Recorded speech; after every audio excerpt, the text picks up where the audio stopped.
Hello, என்னுடைய பேர் ரவி. இந்த ஏகனாபுரம் படத்துக்கு ஹீரோவும் ப்ளஸ் ப்ரொடியூசரும் நானே அறிமுகமாக இருக்கிறேன். இது ஃபஸ்ட்டு படம் என்னது. இந்த ஃபஸ்ட்டு படத்தை நான் எப்படி பண்ணலான்னு ஒரு முடிவு பண்ணேன். பார்த்தீங்கன்னா, அது டைரக்டர் வந்து என்கிட்ட கதை சொல்லும் போது பார்த்தீங்கன்னா, இது வந்து ஒரு வில்லேஜ் சப்ஜெக்ட்டு, இது உனக்கு கரெக்டாக இருக்கும் அப்படின்னு சொன்னார். அது சரி நான் பார்த்தேன், எனக்கு அது செட் ஆகிற மாதிரி இருந்ததுன்னு சொல்லி முடிவு பண்ணி படமாக எடுத்தோம். இதை ஒர்க் அவுட் பண்ணிவிட்டு நாங்கள் வந்து விழுப்புரம் மாவட்டத்தில் ஷூட் பண்ணியிருக்கிறோம். டோட்டலாக விழுப்புரம் மாவட்டத்தில் ஷூட் பண்ணியிருக்கிறோம். இந்த விழுப்புரம் மாவட்டத்தில் பார்த்தீங்கன்னா, எங்களுக்கு வந்து அந்த ஊர் மக்கள் எங்களுக்கு எல்லா விதத்துலேயும் நல்ல அருமையாகவும் சூப்பராகவும் எங்களுக்கு சப்போர்ட் பண்ணி கொடுத்தாங்க. எங்கள் படத்துக்கு ரொம்ப ஹெல்ப்பாகவும் இருந்தது. எங்கள் கதைக்கு ஏற்ற மாதிரி ஊராகவும் இருந்தது. அந்த ஊர் மக்களும் எங்களுக்கு நல்ல சந்தோஷமாக எல்லாத்தையும் பண்ணி கொடுத்தாங்க.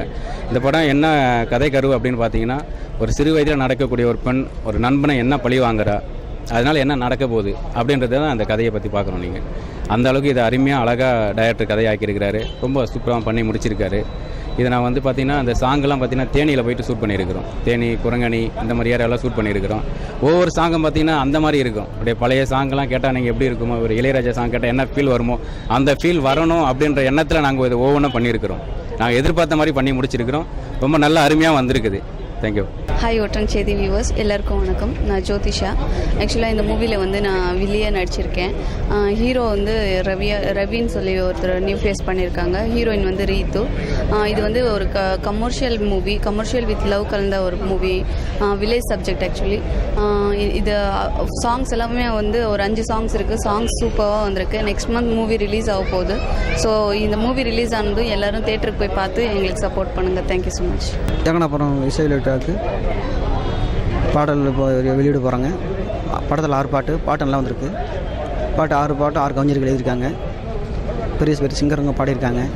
படம் நல்லா வந்திருக்கு. பாடலாம் நல்லா வந்திருக்கு. படத்தில் வந்து நல்ல ஒரு மக்களுக்கு பிடிக்க மாதிரியான ஒரு கிராமத்து கதையை ரெடி பண்ணி கொடுத்துருக்கோம். நன்றி. ஒற்றன் செய்தி தொலைக்காட்சிக்கு வணக்கம். என் பேர் TS மணிமாறன், ஏகனாபுரம் திரைப்படத்தினுடைய இசையமைப்பாளர். இந்த படத்தில் வந்து 6 பாடல்கள் இருக்கிறது. 6 பாடல்களும் அண்ணன் அறிமுக இவர்கள் ஒரு பாடல் எழுதியிருக்காங்க, யுகபார் இவர்கள் ஒரு பாடல் எழுதியிருக்காரு, நம்ம மோகன்ராஜன் எழுதியிருக்காரு, இளையகமன் அவர்கள் ஒரு பாடல் எழுதியிருக்காங்க. இவர்களோடு இல்லாமல் நெய்தலூர் சங்கப்பிள்ளையர்கள் ஒரு பாடல் எழுதியிருக்காங்க.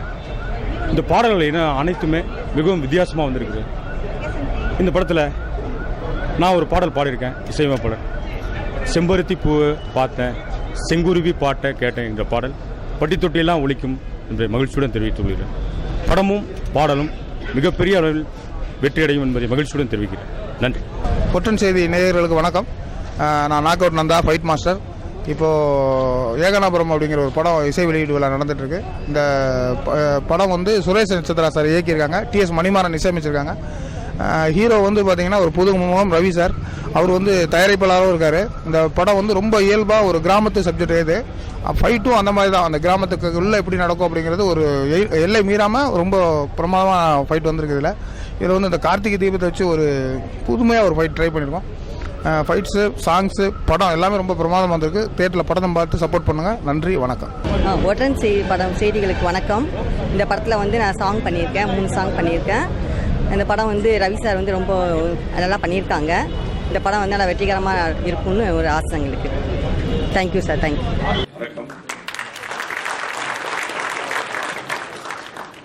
மேடையில் அமர்ந்திருக்கும் கலைத்தாயின் மூத்த மகன்களுக்கும் இளைய மகன்களுக்கும், அரங்கத்தில் அமர்ந்திருக்கும் மலர்ந்த முகங்களுக்கும் எனது பணிவான வணக்கத்தை PR இன்டர்நேஷனல் மூவிஸ் தயாரிப்பாளரும் கதாநாயகனுமான அண்ணன் திருவாளர் ரவி சார் அவர்கள் சார்பிலும், இந்த திரைப்படத்தினுடைய இயக்குனர் எனது ஆரியூர் நண்பரும் எனது சகோதரருமான திரு V. சுரேஷ் நட்சத்திரா MA அவர்கள் சார்பாகவும், இந்த திரைப்படத்தில் பணியாற்றிய தொழில்நுட்ப கலைஞர்களில் ஒளிப்பதிவாளர் எனது நண்பர் திருவாளர் AS செந்தில்குமார் அவர்கள் சார்பாகவும், திரைப்படத்துடைய தொகுப்பாளர், படத்தொகுப்பாளர், இந்த ஏகனாபுரம் டீம்லேயே எங்களுக்கு எல்லாத்துக்கும் மூத்தவர் அவர் தான், அண்ணன் BM உதயசங்கர் அவர்கள் சார்பாகவும் மற்றும் அனைத்து தொழில்நுட்ப கலைஞர்களின் சார்பாகவும் உங்கள் அனைவரையும் இந்த மாலை நேரத்தில் இங்கு வந்திருக்கும் ஊடகத்துறை நண்பர்களுக்கும் நண்பர்களையும் மற்றும் பத்திரிகை துறை நண்பர்களையும் வருக வருக வருக என்று இருகரம் கூப்பி வரவேற்கிறேன். இந்த திரைப்படத்தில் ஆரம்பிக்கிறதுக்கு முன்னாடி எனது நண்பர் திருவாளர் இயக்குனர் சுரேஷ் சந்திரா அவர்கள் இதைதான் சந்திச்சாரு. பேசுவோமா, இந்த மாதிரி பண்ணுவோம் போகணும்ட்டு. அப்போதைக்கு இந்த படத்தை தயாரிக்கிறவங்க யாருன்னே தெரியாது. திடீர்னு ஒரு நாள் கூப்பிட்டு வந்து ஒரு ஒயிட் ஷர்ட்டோட ஒரு ஹீரோ ஹோண்டா பேஷன் வண்டியில் ஒருத்தர் இளைஞர் நல்லா ட்ரிம்மிங்க வந்து இவர் தான் பண்ண போறாரு. சரி, எனக்கு ஒன்றும் புரியல. சரி, திடீர்னு இவர் தான் பண்ண போறாருன்னு சரி, அவர் உள்ள என்ன இருக்கிறத இப்பதான் சந்திக்கிறோம் அப்படின்னு பார்த்தா நான் வந்து அவர் அந்த நேரம் வந்து ஒரு டக்குன்னு ஒரு ஸ்ட்ரைக் ஆச்சு. ஹீரோ மாதிரி இருக்காரு, இவர் தான் பண்ண போறாரு. சரி, இவரு எப்படி இருப்பாரோ தெரியல அப்படின்னு பார்த்தா நான் என்ன நினைச்சனோ அது இன்னைக்கு உருவாகி இங்க வந்திருக்காரு நண்பர் திருவாரூர். இந்த திரைப்படத்தினுடைய தயாரிப்பாளரும் கதாநாயகனுமான ரவி சார் அவர்கள் இது ஹீரோவாக என் எண்ணத்தில் உடைத்தது என்று நினைவாகிவிட்டது, நிஜமாகிவிட்டது. இந்த படத்துல வந்து 6 பாட்டு 6 சிச்சுவேஷன் என்னைய வேலை வாங்கினது. இப்போ இந்த படத்தோட ஆபீஸே போடல, என்கிட்ட சிச்சுவேஷன் சொல்லிட்டாரு, ஹோம்ஒர்க் பண்ணிட்டு வாங்க அப்படின்ட்டாரு. நான் வீட்டில் ஹோம்ஒர்க் பண்ணிட்டு வந்து தத்தகரம் பாடணுன்னே சரி இது போதும், எனக்கு டம்மி லிரிக்ஸ் ஏதாவது போட்டு எடுத்துவாங்க. போட்டு ஒவ்வொன்றா கொண்டு வந்து பாடி காட்டினேன். அவர் ஒரு செல்போன்ல ரெக்கார்ட் பண்ணிட்டு எங்க காட்டுவாரு என்னன்னு தெரியாது. சார் இந்த 3 சொன்னீங்கல்ல அதுல அது மட்டும் எடுத்துக்கலாம் ஒரு ஜட்மெண்ட் வந்து சொல்லுவாரு. அப்படியே 1 by 1 உருவாகி ப்ரொடியூசர் வந்து இதை வந்து கம்போசிங் இந்த மாதிரி செலவுகள்லாம் பண்ணிட்டு இருக்காரு. நானும் டைரக்ட் மட்டும் தான் பண்ணிட்டு இருக்கேன். ப்ரொடியூசர் உள்ளே வரல. ப்ரொடியூசர் ஆபீஸ் போட்டா எல்லாம் பண்ணிடுச்சு. அப்புறம் என்ன காட்டாம நீயா பண்ணிட்டு இருக்க அப்படின்னு எதுவுமே கேட்கல. அவரு டைரக்டர் தான் சார் கேட்கலாம் ஒரு நாள் வந்தாரு. கம்போஸ் பண்ணி நாங்க கம்போஸ் பண்ண பாடலாம் ஒரு நாள் தாரதம்பரியோட வச்சு வாட்சி காட்டணும். பாடணுன்னே முதல் வார்த்தை சரி இதை ஏன் இன்ன வரலையும் என்கிட்ட காட்டாம இருக்க அப்படின்னு சண்டை போட்டு உடனே காசு எடுத்து கொடுத்தாரு. இந்த படத்தினுடைய வேலைகள் ஆரம்பிச்சிலிருந்து இன்னை வரைக்கும் பைனான்ஸ் ப்ராப்ளம் எங்களுக்கு வந்ததே கிடையாது. தொடர்ந்து நடந்துகிட்டே இருந்தது. நாளைக்கு என்னன்னு எங்க இருந்து எப்படி வருது தெரியாது. எங்களுக்கு கொடுத்துக்கிட்டே வாரி வழங்கிய எங்கள் ரவி சார் கதாநாயகன் அவர்கள் 6 பாடல்களையும் அண்ணன் அறிவுமதி அவர்களுக்கு ஒரு பாடல் கொடுத்திருக்கோம். அண்ணன் யோபாரதி அவர்களுக்கு ஒரு பாடல் கொடுத்திருக்கோம். அதுக்கு பிறகு சொல்லுங்க நீங்களே சொல்லுங்க அப்படின்னாரு. மோகன்ராஜன் அவர்களுக்கு இங்க அமர்ந்திருக்கும் நண்பர் இளையகமன் அவர்களுக்கு ஒரு பாட்டு கொடுத்தோம். இது இல்லாம இன்னொரு பாட்டு எழுதணும், யார் எழுதுறது அப்படின்னு பேசிட்டு இருக்கும்போது ஒரு அந்த டெத் சாங் ஒன்று வந்துச்சு இல்லைங்களா, அந்த சாங் யாரை பாட வைக்கிறது எழுதணும் போடணும். இந்த பக்கம் சென்னையில் இருந்தா சென்னை ஸ்டைல் வரக்கூடாது அப்படின்ட்டாரு. காஞ்சிபுரம் அந்த ஸ்டைல் அந்த ஸ்டைலும் வரக்கூடாது. அப்புறம் ஒரு பெரியவர் வேணா ஒருத்தர் இருக்காரு, நான் வேணா கூப்பிட்டு வர்றேன், வேணா ரெக்கார்ட் பண்ணிட்டு வரேன், ஊருக்கு போனா எங்க ஊர்ல இருக்காரு அப்படின்னா ரெக்கார்ட் பண்ணிட்டு வரேன் அப்படின்னு சொல்லி ரெக்கார்ட் பண்ணிட்டு காட்டினேன். அந்த பாடல் வந்து எழுந்தது திருவாளர் நெய்தலூர் சங்கப்பிள்ளை அவர்கள். அவர் யாருன்னா என்னுடைய தந்தையார் தான் அவரு. அதை நான் ஆரம்பத்திலே சொல்ல, நான் கடைசியில ரெக்கார்டிங்ல அவர் பெரியவர் வந்து பாடணும் அப்படிங்கும் போதுதான் கூட்டிட்டு வந்தேன். பாடும்போது கூட நான் பேசல, இவர் சார் டைரக்டர் தான் சொன்னாரு, பெரியவர கொஞ்சம் இழுத்து பாடு, கொஞ்சம் கட் பண்ணி பாடு, அப்படி பாடு இப்படி பாடு. சரி எல்லாம் நீ வாங்கிக்கீங்க, நீங்க செலக்ட் பண்ணி இல்ல கன்ஃபார்ம் பண்ற வரைக்கும் இவர் எங்க அப்பான்னு நான் சொல்ல, கன்ஃபார்ம் பண்ணி ரெக்கார்டிங் ஃபைனல் ஆனதுக்கு அப்புறம் தான் இவர் எங்க அப்பான்னு சொன்னேன். இன்னொரு விஷயம், ப்ரொடியூசருக்கு வந்து இந்த வாசல் வழியை தான் நான் சொன்னேன். சார் இப்படிதான் சார் எங்க அப்பா ரகசியமா சொல்லான்னு இருந்தேன், கொஞ்சம் முன்னாடி சொல்ல வச்சுட்டீங்க சார் அப்படின்னு சொல்லிட்டு சொன்னேன். எல்லா பாடலுமே மிகவும் சிறப்பாக வந்திருக்கு. அண்ணன் அறிவுமையோடும் யுகவாரி அவர்களும் வேற ஒரு ஒர்க்ல இருக்கனால அவங்களால வர முடியல, வந்திருந்தா இன்னும் சிறப்பாக இருந்திருக்கும். நீங்கள் வந்தது எல்லாமே மிகவும் சிறப்பு தான். இந்த இசையை பற்றி நான் கூறிவிட்டேன். என்னுடைய இந்த வாய்ப்பளித்த தயாரிப்பாளருக்கும் தயாரிப்பாளரும் கதாநாயகனுமான திருவாளர் ரவி சார் அவர்களுக்கும் எனது நண்பர் திரு சுரேஷ் சித்ரா அவர்களுக்கும் மனமார்ந்த நன்றிகளை தெரிவித்து நன்றி. அனைவருக்கும் வணக்கம். நிறைய பார்த்தாலே பயமாக்கு. இதுவரை நான் மேடையில் பேசுறது கிடையாது. முன்னரே இவ்வளோ பேர் மத்தியில் நின்றதும் கிடையாது. இது வரைக்கும் சில பேர்லாம் நான் மேடையில் பேச மாட்டேன், சில பேர் எஸ்கேப் ஆகிட்டாங்க, என்ன மட்டும் நிற்க வச்சிட்டாங்க. சரி, பேசிதான் ஆகணும், என்ன பண்ணுறது.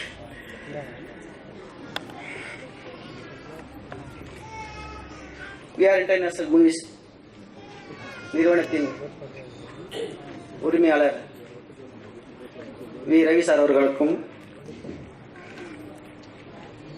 மற்றும்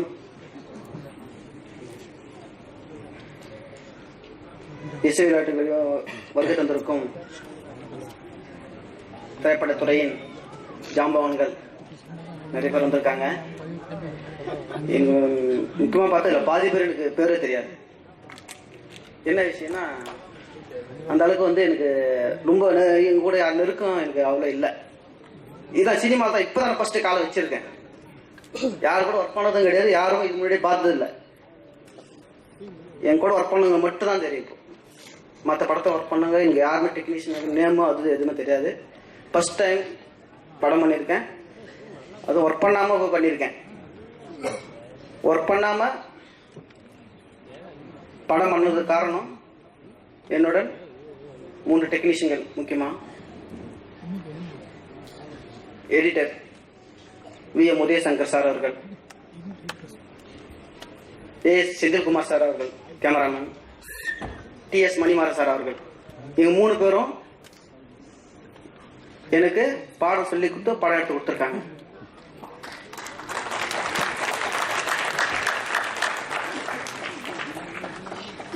நான் வந்து அவங்க 3 பேருடைய சிஷியன் தான். நான் வந்து டைரக்டர் நான் சொல்லிட்டு இருக்காங்க, ஆனால் நான் வந்து அவங்க 3 பேர் ஆசிரியரை தான் பார்க்குறேன். படம் நல்லா வந்திருக்கு. படத்தில் 6 பாட்டு இருக்கு. அதில் சில பாட்டுகள் நீங்கள் பார்த்துருக்கீங்க.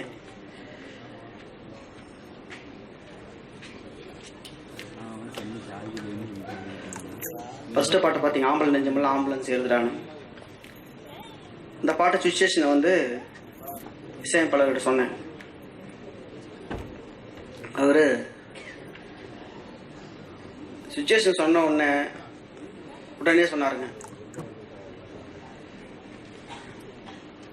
அப்படியே மேலே பார்த்துட்டு உடனே தன்னண்ணா தன்னண்ணா தன்னண்ணா தன்னண்ணா தன்னண்ணா தன்னண்ணா தன்னண்ணா அண்ணாரு. எனக்கு ஒன்றும் புரியல. அந்த சுச்சுவேஷன் சொன்ன உடனே தானண்ணா தன்னண்ணான்றாரு. ஓ, இப்படி தான் டியூனா? என்ன டியூனு கம்போசிங் அந்த மேட்டர்லாம் வந்து எனக்கு அவ்வளோ தெரியாது. அவர்கிட்ட கற்றுக்கிட்டேன்ல, அதனால நான் அவர்கிட்ட என்னங்க சார் தானண்ணா சொல்கிறீங்க, இதான் டியூனான்னு கேட்டேன். ஆமாங்க சார், தானண்ணா தான் சொல்லுவாங்க. சரி, ஓகே. அதுமாரி ஒவ்வொரு சுச்சுவேஷனும் அவர் சொல்லும் போது ஃபர்ஸ்ட் இருந்தால் தானண்ணா தன்னண்ணான்னு எல்லா டியூனுக்கும் வந்து அதுமாரி ஒவ்வொரு டியூனும் சொல்லியிருக்காருங்க. எல்லா சாங்கும் நல்லபடியாக வந்திருக்கு. நீங்கள் கேட்ட சாங் 4 சாங்கை விட இன்னும் 2 சாங்கு அதோட பெட்டர் நெட்டாக இருக்கு. நான் சொல்கிறேன், நீங்கள் பார்த்தது 4 சாங்கு, இன்னும் 2 சாங்கு அதோட இன்னும் சூப்பராக இருக்குது. நீங்கள் தேட்டரில் பார்ப்பீங்க. அதனால் வந்து படத்தை முடிச்சிட்டோம். படம் ரிலீஸ் பண்ணணும். படமும் நல்லா வந்திருக்கு. ஒரு லைவான கதை.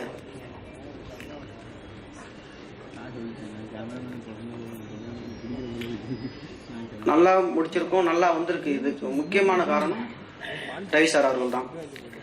அவரு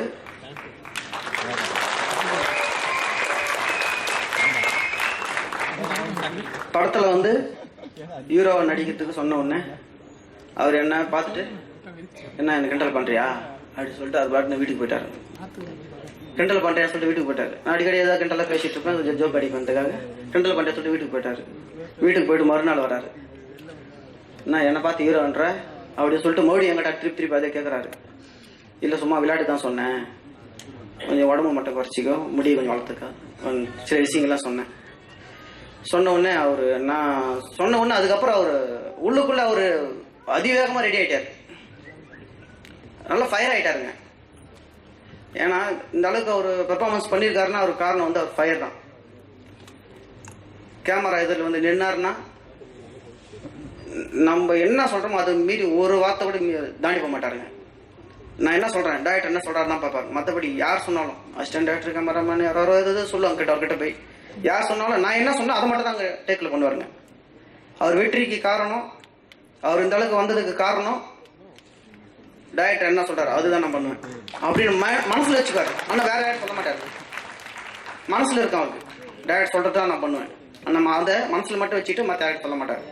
அந்த அளவுக்கு பெர்ஃபார்மன்ஸ் அழகா பண்ணுவாருங்க. அவரு எப்படி நடிப்பாரு நான் பயந்தேன். ஆனா 2 நாள் ஷூட்டிங் போனதுக்கு அப்புறம் நான் தைரியமாயிட்டேன். ஓகே பரவாயில்ல, நல்லா பண்றாருன்னு சந்தோஷமாயிட்டேன். நல்லா பண்ணியிருக்காரு. படம் பட்டை கலைப்பு இருக்காருங்க. படத்தை பார்த்தீங்கன்னா அவர் புது ஹீரோன்னு சொல்லவே மாட்டீங்க. கண்டிப்பாக முகம் தான் புதுசு. ஆனால் ஆக்டிங் பண்ணுறது, சேட்டை கேட்ட படத்தில் பண்ணுறது எல்லாமே 4-5 படம் பண்ண ஹீரோ மாதிரி பண்ணியிருக்காரு. அந்த அளவுக்கு நல்ல பெர்ஃபார்மன்ஸ் உள்ள ஆள். அவர் கண்டிப்பாக ஒன்று சினிமாவில் ஃபர்ஸ்ட் அடி எடுத்து வச்சிருக்காரு. இன்னும் எத்தனை படி மேலே அதிவேகமாக போவார். நீங்க வேணா பாருங்க, அவரை சினிமாவில் ஹீரோ உருவாக்கின உடைய ஒரு சந்தோஷம் எனக்கு வேற எதுவுமே இல்லை. அந்த அளவுக்கு அவர் அவ்வளோ பெர்ஃபார்மன்ஸ் பண்ணி படத்தை நல்லபடியாக கொண்டு வந்துட்டாருங்க. படம் நல்லா வந்திருக்கு. படம் நல்லா இருக்கு. இங்கே பாருங்க சார், இங்கே பாருங்க சார். கேமராமேன் சார், எனக்கு அவரை பார்த்தாலே நான் பயப்படுவேன். அவர்கிட்ட எப்படி சீனை சொல்றது, எப்படி என்ன சொல்லுவாரோன்னு பயந்து சொல்லுவேன். அவர்கிட்ட சொன்னோன்னா எப்படிங்களா இதான் சீனா, சரி ஷார்ட் சொல்லுங்க. ஒரு ஷார்ட் சொல்றதுக்கு பயப்படுவேன். சொன்னா என்ன சொல்லுவாரோன்னு. ஒரு ஷார்ட் சொன்னோன்னு சூப்பரா இருக்கான்னு, அதோட பெட்டரா தோ பாருங்கன்னு சூப்பரா எடுத்து காட்டுவாருங்க. அந்த அளவுக்கு இம்ப்ரூவ்மெண்ட் பண்ணுவாருங்க. ஒவ்வொரு சீனும் எனக்கு டைரக்டராகவும் ப்ளஸ் கேமராமேனாகவும் சேர்ந்து ஒர்க் பண்ணி கொடுத்துருக்காருங்க. அந்த அளவுக்கு நல்ல திறமையான ஆளு. எனக்கு ஏன்னா ஒருவேளை எனக்கு ஃபர்ஸ்ட் போனதுனால அப்படி தெரியுதா எனக்கு என்னன்னு தெரியல. அதான் எனக்கு தெரியல. ஆனா பெர்ஃபார்மன்ஸ் அவ்வளோ நல்லா பண்றாருங்க கேமராமேன் சாரும் நானும் சேர்ந்து ஷூட்டிங் ஸ்பாட்ல எடுத்துட்டு எடிட்டிங் ரூம்ல போட்டுட்டு இது எப்படி எடிட்டிங் பண்ண போறோம்னு எடுத்துட்டு நான் முடிச்சிட்டு இருப்பேன். எப்போ நான் எடிட்டிங் ரிப்போர்ட் அங்கே போயிருக்காது, ஸ்கிரிப்ட் பேப்பரும் போயிருக்காது எடிட்டிங் ரூமுக்கு. எப்போ பார்த்தாங்க சீனை ரெடி ஆகிட்டு இருக்கும். எடிட்டர் சார் உதயசங்கர் சார் அவ்வளோ பக்காவா, நான் சீனை சொல்ல தேவையில்ல, பேப்பர் கொடுத்தாரு ஸ்கிரிப்ட் பேப்பர் அவ்வளோ பக்காவா ரெடி பண்ணி வச்சுட்டு பாருங்க. போன உடனே அவர் என்ன சொல்லுவாருங்க, இந்த ஷாட்டை தானே, இந்த ஷாட்டை தானே போட்டு அழகா ரோல் பண்ணி காட்டுவாருங்க. அந்த அளவுக்கு நல்லா பண்ணியிருக்காங்க. மியூசிக் டைரக்டர் சார் பாடம் நிறைய கொடுத்துருக்காருங்க. எல்லாருக்கும் நன்றி. இது ஃபர்ஸ்ட் டைம் பேசுறதுனால எனக்கு சில விஷயங்கள் விட்டுருக்கேன். பேசாமல் என்ன விட்டுருந்தா மன்னிச்சுக்கங்க. எல்லாருக்கும் வந்ததுக்கு நன்றி தெரிவித்துக்கிறேன். தேங்க்யூ.